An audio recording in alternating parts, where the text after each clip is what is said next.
Cooper Rush now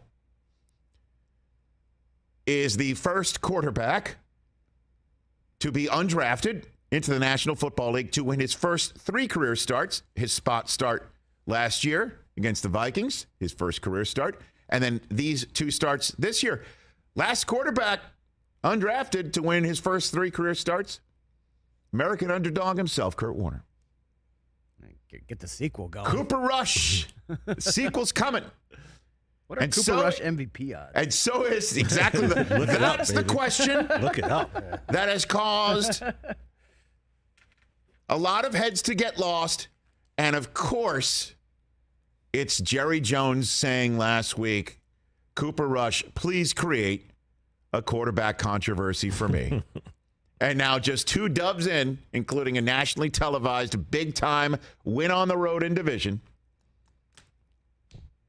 That led Mike McCarthy to this walk-off moment to his victorious press conference last night. Do we have a quarterback controversy? Hey, everybody, safe travels home. So I think we get back a little earlier than you do. Sorry about that.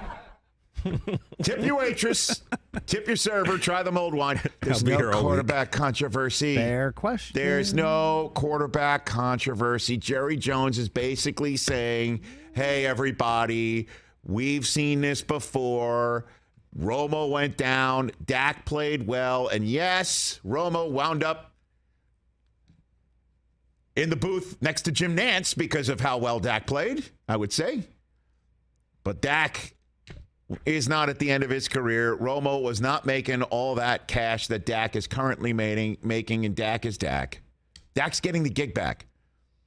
But what Cooper Rush is doing is making sure Dak gets the gig back in a season that's still quite alive. Hey, 2-1 on top of the 2-1 Giants staring up at the 3-0 Eagles is a much better spot than being 1-2 right next to the Washington Commanders, who are coming into your house next week, looking up at 2 3-0 teams, including one that's got a tie break in its back pocket on you. That's the difference between a win and a loss, and what Cooper Rush and the rest of that team and CeeDee Lamb and Tony Pollard and that defense did from the third quarter on last night. That is the difference. Huge difference right there.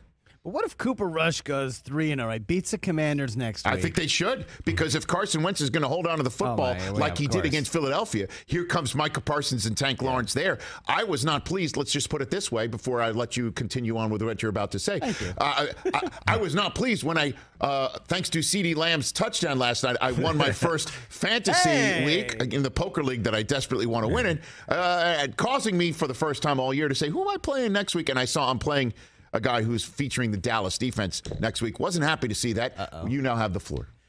So they beat the Commanders, right? And Cooper Rush is 3-0, and he looks really good. And then Dak comes back against the Rams. Mike, that's good for our ticket resale. Yes, and then we want that. The offense looks terrible, and they get blasted. Then what? Then they go to Philadelphia, and we'll see what happens, by the way, on the Sunday Night Football. And then if the offense looks bad and the Eagles take care of them, then what? How about this?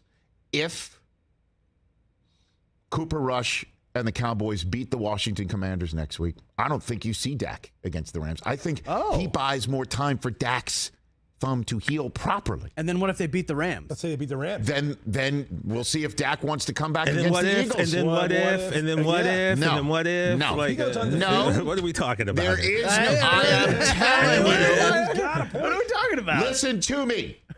And then? There is no quarterback controversy. When Dak is ready, he gets the starting job back. And if he doesn't perform well, then you and I and all of us on the Rich Eisen Show can talk. Then we can talk. Then it's Mike McCarthy. Okay, brother, it's on you. But I think Dak is a damn good quarterback. And I think he brings more to the equation than Cooper Rush. And hopefully he's taking notes. And I think what Cooper Rush is doing right now is outstanding. And it should be enjoyed as such in real time. And it is. At Rich Eisen Show, and vote, should the Dallas Cowboys have a QB controversy? Great job. That's the way to do it in the Twitterverse, brother. You got it. But right now, man. Yeah, but in the real life verse, that's just no. It's not happening. I'm just saying it, Jerry. Now, Jerry's saying that invites it because of two things. Two things. Okay. One, He loves when people talk about the Dallas Cowboys. Period. End of story. He loves it. That's true. Spell my name right. Oh, yeah. That's why I think Stephen A's on the payroll. Why he loves it. Wouldn't surprise me. Loves it. Invites it. Put me on the payroll. And turns to the coach and says, you deal with it. You deal with it. That's why you're the coach of the Dallas Cowboys. It comes with the territory because it's my territory and you're my coach. And I run this team like everyone else runs their fantasy league. I don't hand it off to anybody else to make these decisions. I'm making them with my son. That's number one. Number two is he knows, as Michael Irvin said yesterday, him talking like that gives the whole locker room belief and hope and says, I turn to you, Cooper Rush, and say, make it tough for me. Because he knows Dak's getting the gig back, and the best way for Dak to get the gig back is to have them in first place. So, yeah,